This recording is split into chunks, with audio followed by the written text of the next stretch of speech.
unos resultados al azar.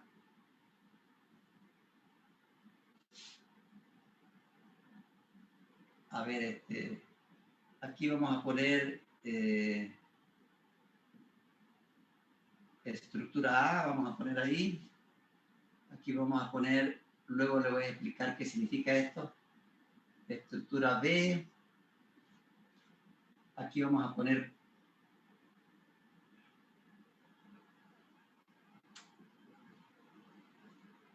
costo. A ver.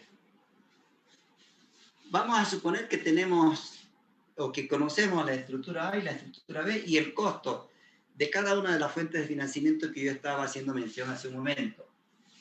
A ver, vamos a suponer que se tenga deuda de largo plazo, vamos a suponer que se tenga acciones preferentes, ahí dice acciones preferentes, vamos a suponer que se tengan acciones comunes, esta es la participación de los dueños de la empresa. A ver, yo voy a suponer acá que en la estructura A yo tengo la participación de la deuda en un 15%, que la participación de los accionistas preferentes es del 20%, y la participación de los dueños de la empresa a través de acciones comunes sea de la diferencia, sería 65%. Ahí está el total del capital. A esto es lo que se llama estructura de capital. ¿Qué es la estructura de capital entonces? La estructura de capital es la composición porcentual del capital.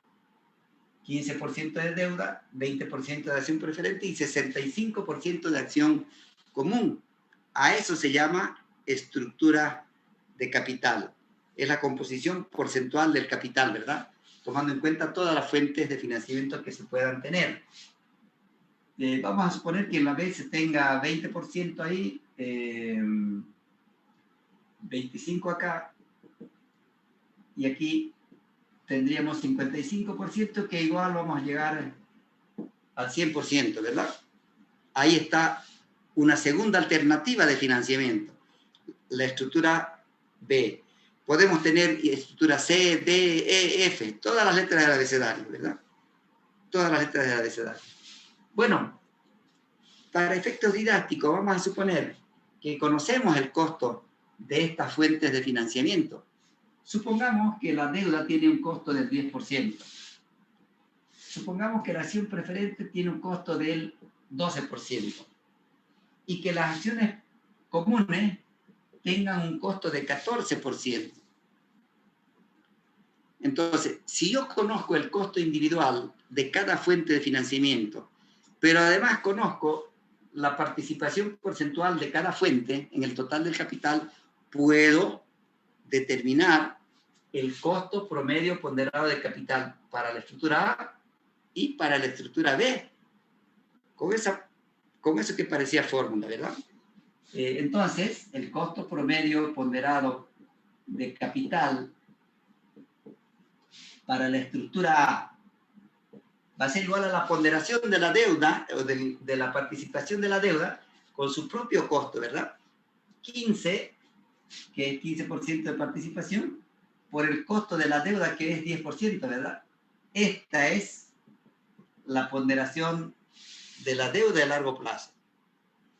A esto tengo que sumarle la participación de las acciones preferentes, o de los accionistas preferentes, que en este caso es 20%, y el costo es 12%, ¿verdad? Por 0,12. Esta es la ponderación de la acción preferente. Y a esto tengo que sumarle la otra fuente de financiamiento, la participación de los accionistas comunes, de los dueños de la empresa, que participan acá con el 65%, ¿verdad? 65%, cuyo costo es del 14%, ¿verdad? Ahí está, entonces. Ese resultado será el costo promedio ponderado de capital para esta estructura A, ¿verdad?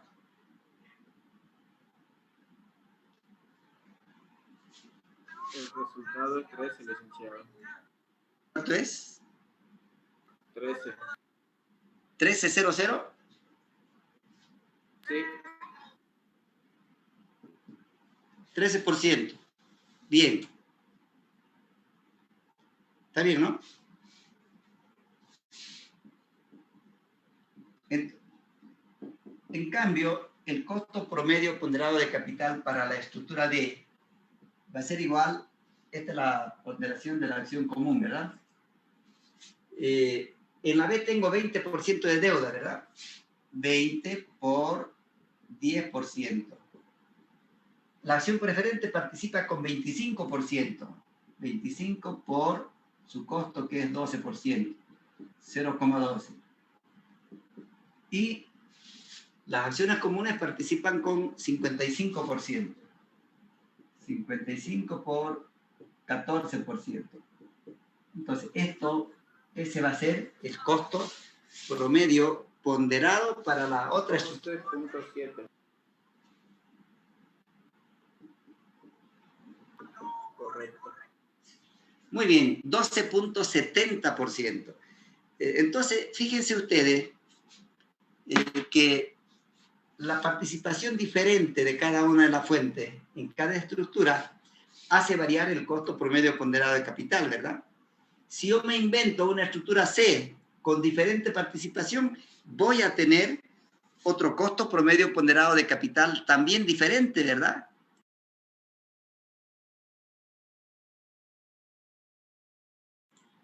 Entonces, en esta unidad, número 3, vamos a hablar de costos, ¿verdad? Y aquí tengo dos posibilidades de financiar o de financiamiento. O financio con la estructura A o financio con la estructura B. No se puede financiar con ambas, ¿verdad?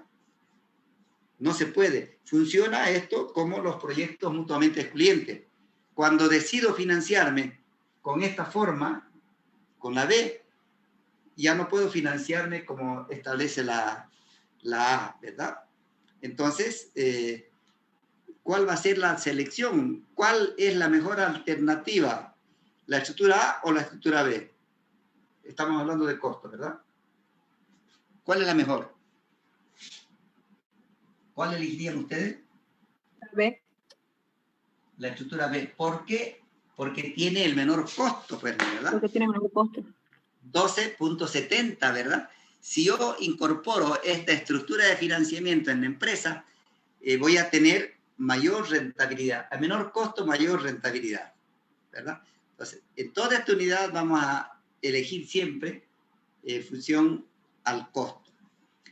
Este costo promedio ponderado de capital debería ser o debe ser el que se tome en cuenta cuando se calcula el BAM, por ejemplo, o cuando se calcula la razón beneficio-costo. Debiéramos utilizar este costo, que en esas unidades 1 y 2 anteriores hemos supuesto, ¿no es verdad? Ahora lo vamos a calcular. La TIR, que no necesita conocer el costo, ¿no es verdad? Pero utiliza el costo cuando se calcula la TIR, cuando se dice, si la TIR es 15%, el proyecto sirve. ¿Por qué? Porque es mayor que el costo, ¿verdad? Porque es mayor que el costo. Entonces, a esto es lo que se llama el costo promedio ponderado de capital. Entonces, ¿qué necesito o qué se debe hacer primeramente para calcular el costo promedio ponderado de capital? Lo que vamos a hacer a continuación.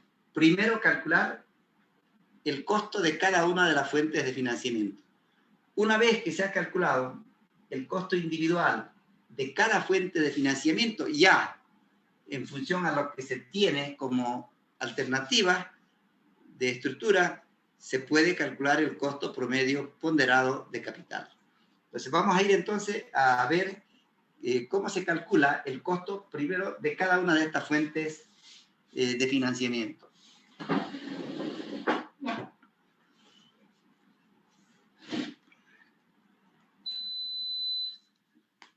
Bueno, a ver, para eso, ya que sabemos ahora qué es el costo promedio ponderado de capital y sabemos ya a qué nos estamos refiriendo cuando hablamos de estructura de capital, vamos a ir ahora a calcular el costo individual de la deuda, de la acción preferente, de la acción común.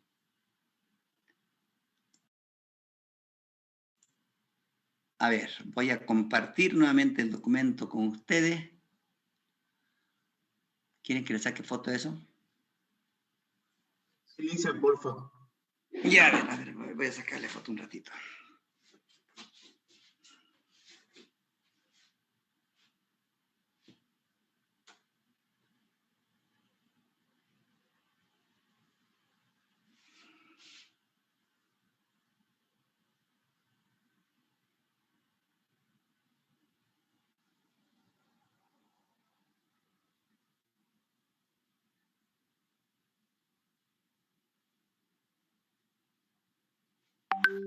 Bien, ya está. Bueno, ya sabemos entonces qué es el costo promedio ponderado de capital y ya sabemos qué es la estructura de capital. Ahora vamos a ir directamente voy a plantear un ejercicio acá. Ahí está. No, no está ahí.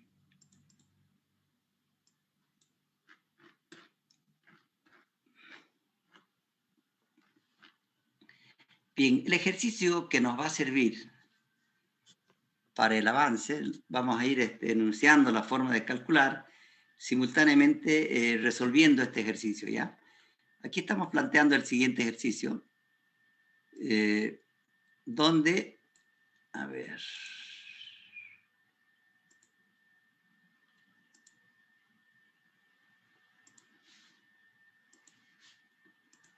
A ver, si ustedes se fijan, toda esta información de este ejercicio es para que calculemos lo siguiente. Dice, calcule el costo individual de cada fuente de financiamiento. Yo les decía que para calcular el costo promedio ponderado de capital, tenemos que conocer o determinar primeramente el costo de cada fuente de financiamiento, es decir, el costo de la deuda, el costo de la acción preferente, el costo de la acción común, el costo de la utilidad retenida. Una vez que se ha hecho eso, ¿no es verdad? Ya se puede aplicar este modelito que tenemos ahí y calcular el costo promedio ponderado de capital. Y finalmente, ¿no es verdad? Hay que decidir, como hemos decidido acá, cuál es la mejor estructura, ¿no es verdad? Y por qué dice acá. Bien, entonces vamos a ir primeramente a calcular el costo de cada una de las fuentes de financiamiento. Y vamos a comenzar con la primera cuenta que aparece cuando se habla en el balance general. En el largo plazo, como componente del capital, siempre aparece primero la deuda de largo plazo. Siempre aparece primero la deuda de largo plazo que tiene esta información para efectos de calcular el costo, ¿verdad? Ahí dice que se puede contraer deuda, dice, por un monto de 8.000 bolivianos a una tasa de interés del 10% a un plazo de 5 años, ¿verdad? Para calcular, dice, o para colocar o para contraer la deuda, se va a incurrir en costos de 600 bolivianos, dice. Vamos a suponer que se cotiza en la bolsa de valores, que la empresa cotiza en la bolsa de valores. Entonces, en la bolsa de valores se tiene que pagar a los corredores de bolsa, ¿no es verdad?, ciertas comisiones por la conexión entre quienes demandan capital y los que ofertan capital, ¿verdad? Siempre hay costos en los cuales se incurre, ¿verdad? En este caso, cuando se va a prestar, uno va a buscar un financiamiento de 8.000 bolivianos, para prestarse 8.000 bolivianos, dice, se va a gastar 600 bolivianos. Entonces, en el año cero, hoy día, ¿no es verdad?, si se hace el contrato de la deuda por 8.000 bolivianos, lo que efectivamente va a ingresar a la empresa no es 8.000, sino 8.000 menos los costos de suscripción de la deuda, si ustedes quieren, que es de 600 bolivianos, ¿verdad? Entonces, ¿cuánto ingresa a la empresa? 8.000 menos 600, va a ingresar solamente 7.400. Entonces, para efectos de cálculo de la deuda, le vamos a llamar a los 8.000, le vamos a denominar monto bruto. ¿No es verdad? y va a haber también un monto neto, claro que va a haber un monto neto, ¿verdad? Que va a ser igual a 8.000 menos 600, es decir, el monto neto, lo que efectivamente recibe la empresa, va a ser no 8.000, sino 7.400, ¿verdad? Entonces, vamos a pagar el 10% sobre 8.000, pero vamos a recibir solamente 7.400. Entonces, estos costos en los cuales se incurre en la contratación de la deuda, lo que hacen es subir el costo, ¿verdad?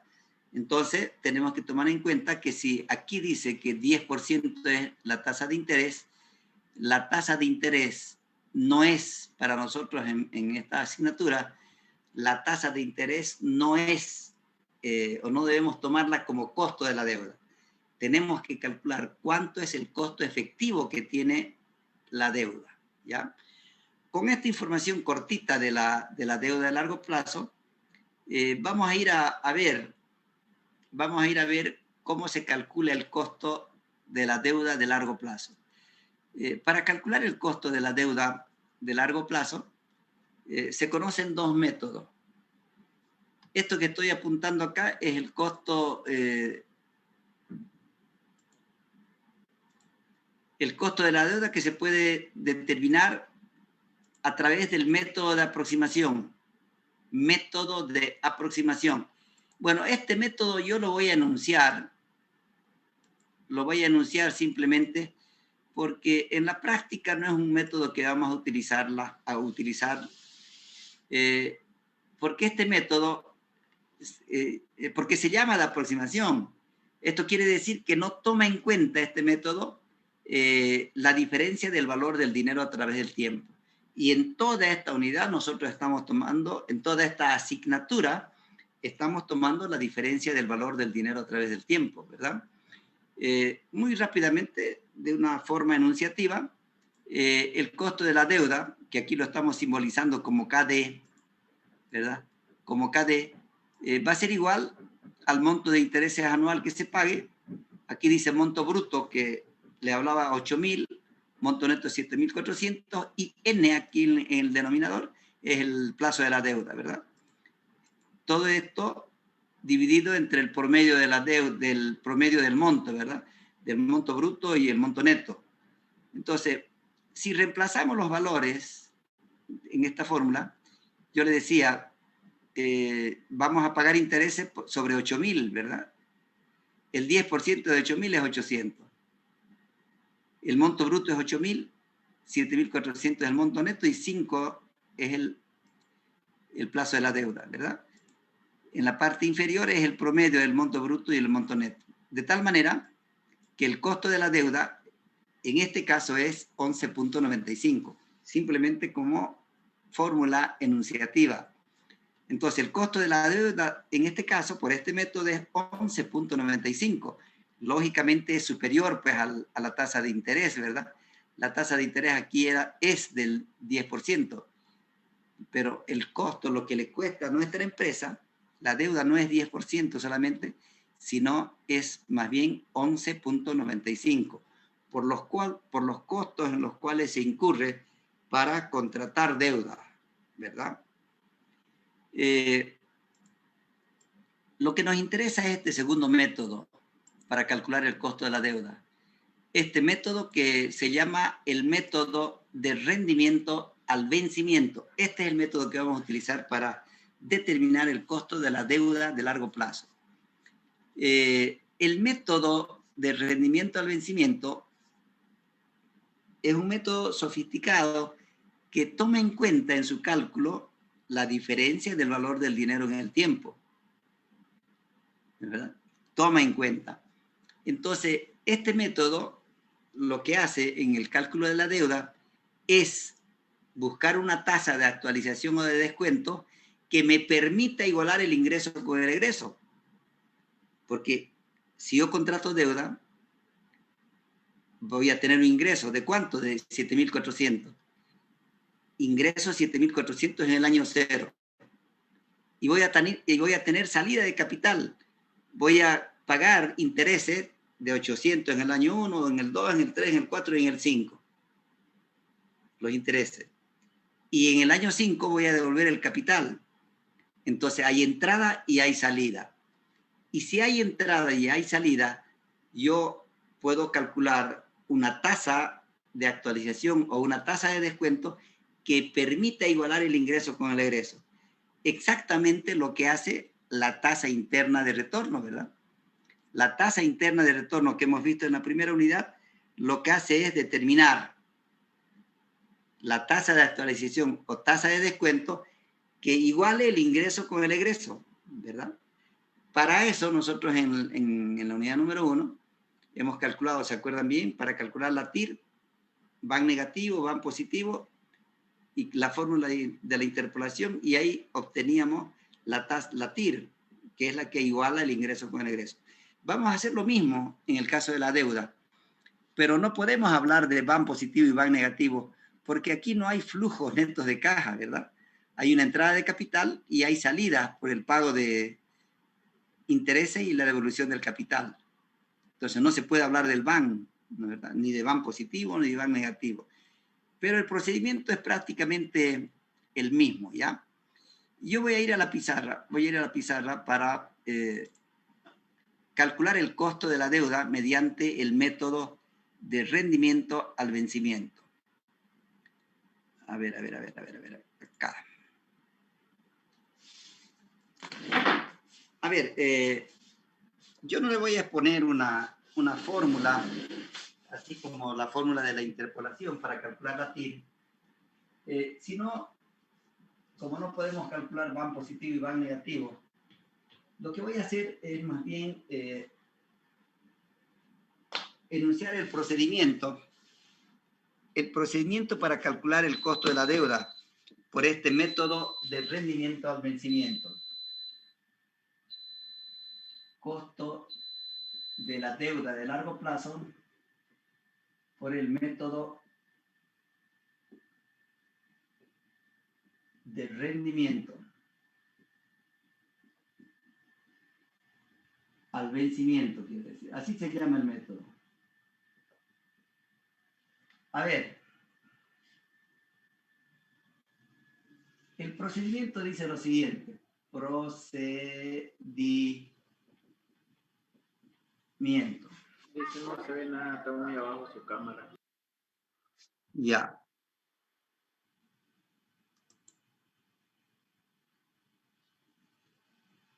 Bueno, ¿dónde está? A ver, mi computadorita. ¿Dónde estoy acá? No. Ah, ya. Ya no se veía, ¿verdad? Ya, ahora sí se ve. Ahí ya se ve mejor, gracias. Ya, perfecto. Ahí dice costo de la deuda de largo plazo, método de rendimiento al vencimiento. Entonces, el procedimiento que vamos a hacer es el siguiente. Antesito del procedimiento tenemos que hacer la línea de tiempo, ¿ya? La línea de tiempo. A ver, la línea de tiempo. Cuando uno contrata deuda, estamos ahí, ¿no es verdad? La deuda tiene un plazo de 5 años, año 1, año 2, año 3, año 4 y año 5, ¿verdad? Como veíamos hace un momento, contratamos deuda de 8.000, pero lo que efectivamente ingresa a la empresa es 8.000 menos 600, que es el costo de colocación, ¿verdad? Entonces, ingresa en el año 0 7.400 y voy a tener el pago de intereses anuales, ¿verdad? 800 bolivianos, vale decir 8.000 por 10%. Voy a pagar intereses de 800, 800 y 800. Y en el quinto año tengo que devolver el principal. O sea, tengo que devolver el capital. ¿Cuánto es el capital? 8.000. Entonces, yo tengo una entrada de 7.400 y todas estas salidas de efectivo, ¿verdad? Entonces, para calcular el costo de la deuda, tengo que buscar una tasa de actualización o tasa de descuento que me permita igualar estas salidas, que son futuras, a la entrada que es actual, a la entrada de 7.400. Y ese es el costo de la deuda de largo plazo. Entonces, el procedimiento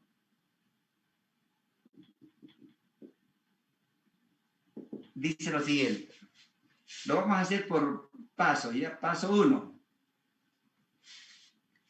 El paso 1, para calcular el costo de la deuda, dice que debo calcular el valor actual de estas salidas de efectivo utilizando como tasa de actualización la tasa de interés. Entonces, en el paso 1, calcular, dice, el valor actual de la salida de efectivo. Va a decir de esto de acá, ¿no es verdad? De la salida, utilizando para eso la tasa de interés. Claro, la tasa de interés es 10%, ¿verdad? Entonces, el valor actual de los intereses de esto de acá, 800 cada año, ¿verdad? Quiero llevar al año 0, al 10% la tasa de interés. Entonces esto va a ser igual a 800, como son anualidades, 800, 800, 800, 800 y 800, como son anualidades, voy a utilizar la tabla A2, ¿verdad? La tablita A2, ¿dónde está mi tabla? A2, ¿dónde está mi tabla? La tablita A2 al 10% en el año 5, ¿cuánto es? Vamos a ver la tablita A2. 3,791. 3,791. 3,791. Si yo multiplico eso, ese es el valor actualizado de los 800, acá en el año 0, ¿verdad? ¿Cuánto es eso? 3.032,80. ¿Cuánto? 3.032,80. 3.032,80. Muy bien. Y el valor actual del capital, yo voy a devolver 8.000 en el quinto año, ¿verdad? Pero esas no son anualidades, ¿verdad? 8.000. Para llevar esto al año 0, voy a utilizar la tabla 1, ¿verdad? La tabla 1. ¿A qué porcentaje? Al 10%. Entonces, ¿cuánto es el factor en la tabla 1? Al 10% en el quinto año. 0,621. Bien. 0,621.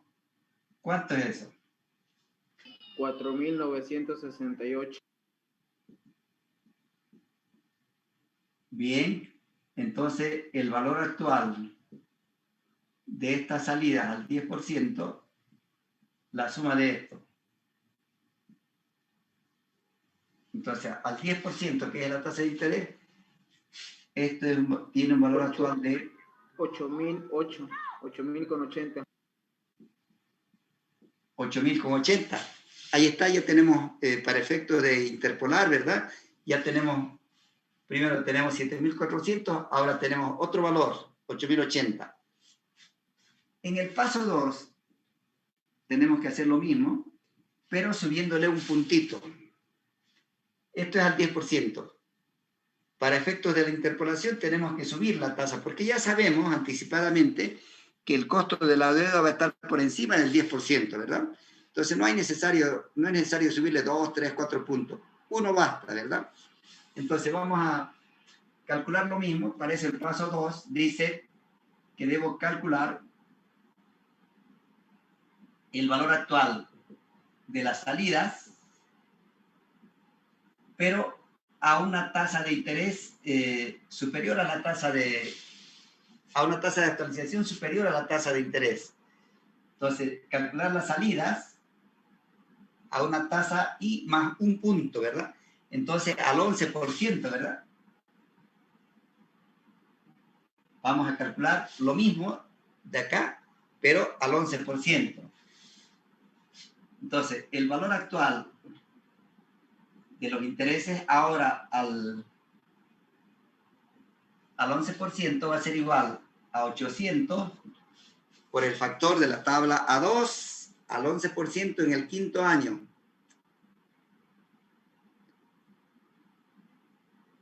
3,696 puede ser.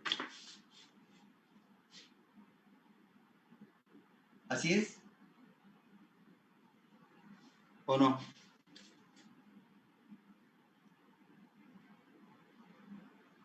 Sí, 3,696. No. Digo sí. Ese es, la Está verdad. bien, licenciado. Ya, ¿cuánto da eso?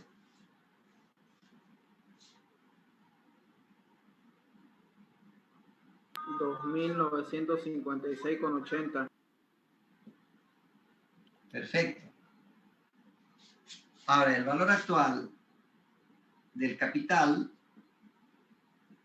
va a ser igual a 8.000 por el factor de la tabla 1, pero al 11%, ¿verdad? En el quinto año. La tabla 1. 0,593.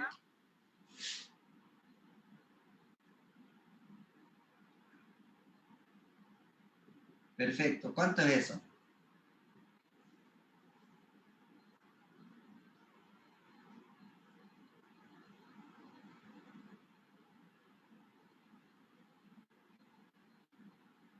$4,744. 4.744 me dice, ¿verdad? Y la sumatoria es 7,700,80. Perfecto. Entonces, el valor actual de la salida al 11% es 7.080. Bien, perfecto. Ahora, en el paso 3, el paso 1 y el paso 2, en el paso 3, debo calcular, para efectos de calcular, ya tengo tres valores, ¿verdad?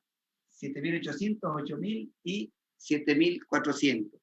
Entonces, en el paso 3, calcular la diferencia, dice, del paso 1 menos el paso 2. Calcular la diferencia del paso 1 menos el paso 2. Esto es 8.080 menos 7.700,80. Esto es 300. 300. Perfecto. El paso 4, a ver, ¿se ve todavía ahí?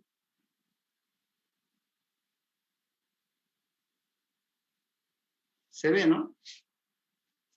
¿O ya no se ve ahí? Se ve, licenciado, Ya, pero perfecto. va a tener que bajarlo ahorita. Ya. Ahí no, mejor. Sí, licenciado. Perfecto. El paso 4 dice calcular la diferencia. La diferencia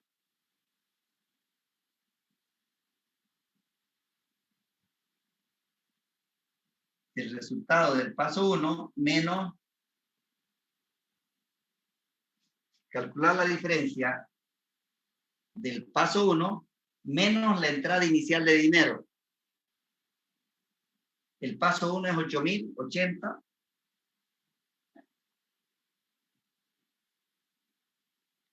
Y la entrada inicial de dinero nos estamos refiriendo al monto neto, ¿verdad? ¿Cuánto entra en el año 0? 7.400, ¿verdad? 400. ¿Y a cuánto de eso? 600,80. Bien. 600,80. A ver, voy a irme al otro lado para que no estar bajando la pizarrita.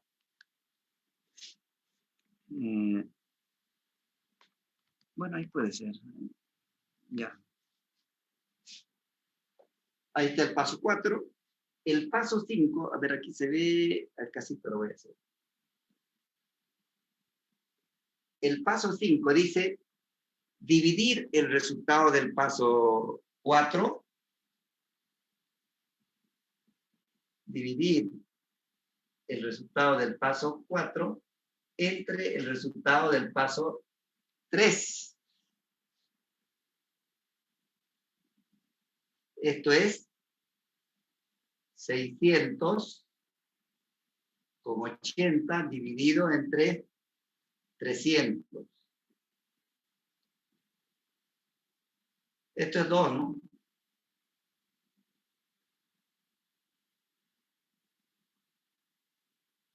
¿2,80 sería o no?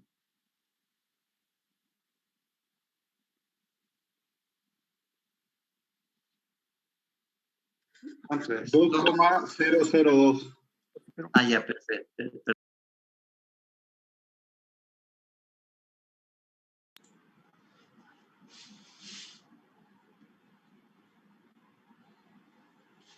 $2,002.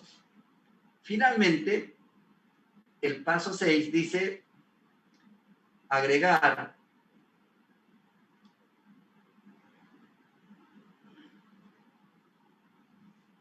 a la tasa de interés el resultado del paso 5. Esto quiere decir, la tasa de interés es 10%, ¿verdad? Más 2,002. Esto es igual a 12,002. Y este es el costo de la deuda mediante el método de rendimiento al vencimiento. Ahí está entonces. Esto quiere decir que si yo la aplico en la fórmula del BAN, ¿no es verdad? Yo reemplazo este valor, el resultado va a ser igual a 0, vale decir, estas salidas de efectivo de 800, 800, 800 y 800, más los 8.000, ¿no es verdad? Actualizadas al año 0, van a ser exactamente igual a 7.400. Consecuentemente, el resultado es igual a 0, ¿verdad? Entonces, a esa tasa de actualización del 12,002, el ingreso es exactamente igual al egreso. ¿Qué es lo que se hace? Se hace lo mismo cuando se calcula la TIR, ¿verdad? Se busca la tasa de actualización o de descuento que nos permite igualar el ingreso con el egreso, y a eso lo hemos conocido como TIR, ¿verdad? ¿Hay alguna pregunta con relación a este método de rendimiento al vencimiento? Licen, Disculpe, en el paso 2,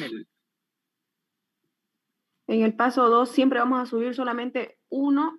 Suficiente, solamente uno, porque no es necesario. Igual si le suben 2 o 3, si le suben, no hay necesidad.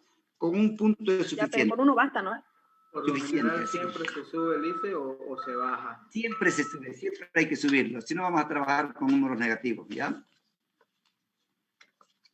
Dicen una consulta. ¿Ya envió el documento de esta unidad 3? Ay. No, todavía. No, lo voy a enviar al final de la clase, ¿ya? Sí, me había olvidado. Dice Bueno. el paso 4, por favor.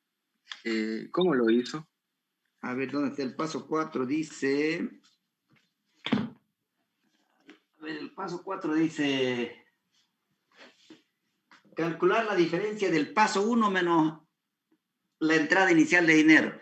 El resultado del paso 1 es 8.080. Y la entrada inicial de dinero está ya en la línea de tiempo. En el año 0, está arriba, 7.400. Esa es, ¿no es verdad? La entrada Ya, inicial. listo, gracias. Perfecto. Bueno, yo después le voy a sacar foto de esto, ¿ya? Y se las envío también. A ver, este sería el costo de la deuda de largo plazo a través del método de rendimiento al vencimiento, ¿ya? Vamos a avanzar un poquito más, 3 minutos, para ver cómo se calcula la siguiente fuente de financiamiento, que en este caso es lo que mencionaba hace un momento, las acciones preferentes, ¿verdad? Las acciones preferentes. A ver, ¿qué son las acciones preferentes? Las acciones preferentes están en nuestra legislación comercial, está reglamentada el procedimiento que se le debe dar a este tipo de acciones. Lógicamente, en la práctica hay muy pocas empresas que utilizan estos valores. No sé por qué, pero bueno, no hay, en las sociedades anónimas no hay muchas empresas que utilicen acciones preferentes. Será por las preferencias que tiene, ¿verdad? ¿Por qué se llama acción preferente? Yo le decía que también, al igual que la deuda, son instrumentos de renta variable, ¿verdad? De renta fija, perdón. La deuda y la acción preferente son instrumentos de renta fija. Demandan un pago fijo. En el caso de la deuda se paga una tasa de interés fija, haya o no hayan utilidades.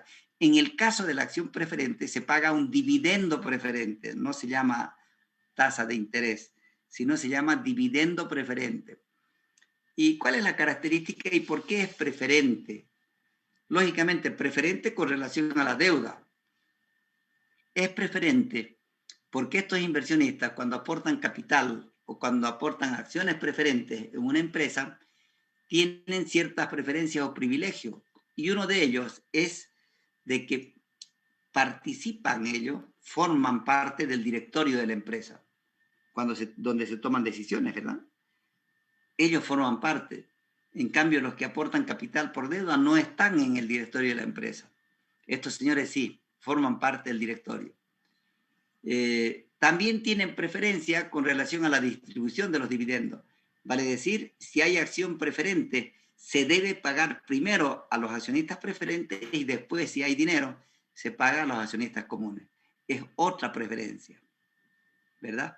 Cuando hay reuniones de directorio, y se tiene que votar, o sea, hacer ejercicio del voto para alguna decisión, estos señores están presentes también ahí en el directorio, pero solamente con derecho a voz. Ellos no votan, ¿no es verdad?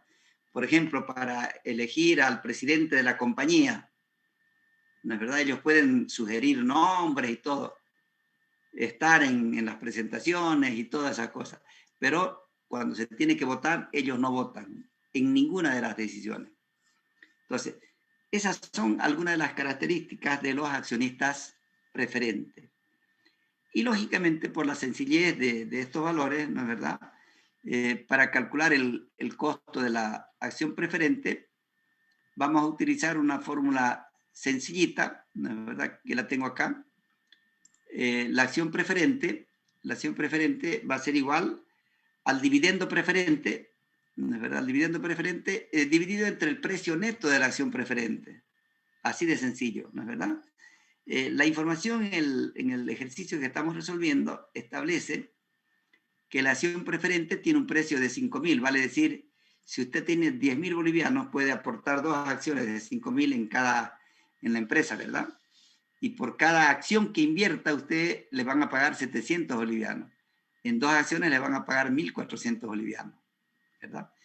Pero al igual que la deuda, para vender estos valores, si se cotiza en la bolsa de valores, se incurren en costos, ¿verdad? Por la venta de cada acción preferente se gasta 400 bolivianos. Entonces no le entra a la empresa 5.000. El monto neto que va a recibir es solamente 5.000 menos 400, sería 4.600, ¿verdad? Por 4.600 que ingresa, él debe pagar 700 bolivianos por cada acción, ¿verdad? Entonces, si nosotros reemplazamos estos valores que estoy hablando en la formulita sencilla que tenemos de la acción preferente, 600, ahí está el dividendo preferente, entre el precio neto que es 4.600. Entonces, el costo de la acción preferente es de 15.22%. 15.22%. Diferente, ¿no es verdad? Si yo calculo el costo porcentual de la acción preferente, yo haría 700, que es el dividendo preferente. Si lo divido entre el precio neto de cada acción preferente, que es 5.000, tendría 14%. 14%, ¿verdad? No, pero es que yo no recibo 5.000, recibo 4.600, ¿verdad? Consecuentemente, el costo es mayor el costo de la acción preferente es mayor al costo porcentual, si ustedes quieren, que se establece cuando se pagan dividendos preferentes, ¿verdad? O cuando se fijan el costo de las acciones preferentes. Entonces, este costo de la acción preferente es el que vamos a tomar en cuenta para calcular el costo promedio ponderado de capital. Yo creo que en esta forma del costo de la acción preferente no hay mayores detalles, no hay mayor complejidad, ¿verdad? Es fácil de calcular. Y lo que tendríamos que ver ahora, bueno, hemos visto las dos fuentes de financiamiento externas, ¿no es verdad? Cómo se calcula el costo de la deuda y cómo se calcula el costo de la acción preferente.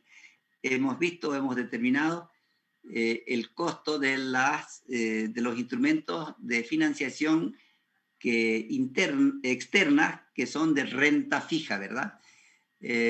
Vamos a hacer ahora el costo de las acciones comunes. Estos son los instrumentos financieros, ¿no es verdad?, de renta variable. Pero lo vamos a dejar para la próxima clase, no se asusten, ¿ya? Yo también estoy ya medio, un poquito afectado de la garganta porque estoy pasando clase de las 5 menos cuarto. Y ya estoy medio upa. Bueno, vamos a dejar esto para la próxima clase. Y bueno, voy a hablar ahora de